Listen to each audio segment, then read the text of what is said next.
நிஜமானவர்களின் ஜெபம் அவருக்கு மகிழ்ச்சி அளிக்கிறது. நீதிமான்களின் ஜெபம் மனதாரும் மிகுந்த சக்தியுடனும் இருக்கும் என்று சொல்லப்படுகிறது. கைத்தட்டி பறைசாற்றி தேவனை புகழ்வோம். ஹல்லேலூயா. நீதிமான்கள் வேண்டுதல் வைக்கும் போது பூமி அதிரும் என்பதே அர்த்தம். யாராவது பார்க்க வேண்டும் என்பதற்காக ஜெபிக்க வேண்டாம். மீண்டும் மீண்டும் சொல்கிறேன், யாராவது பார்க்க வேண்டும் என்பதற்காக உன் பக்தி வாழ்க்கை வேண்டாம். அதை முற்றிலும் நிறுத்திவிடு.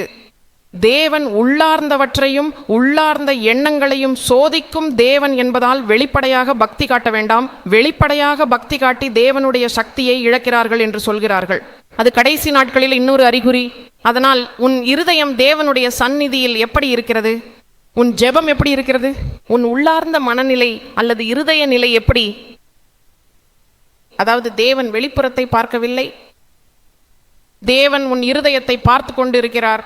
அதனால் உன் இருதயத்தில் நீ அகற்ற வேண்டிய அனைத்தையும் அகற்றிக் கொள்ள வேண்டும். அப்போது உன் ஜெபங்கள் தேவனுடைய பார்வையில் மகிழ்ச்சியானவையாக மாறும்.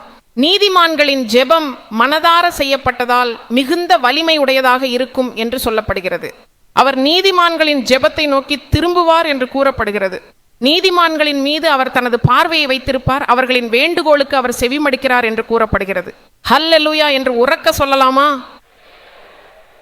தேவன் ஜெபங்களை கேட்கிறார்.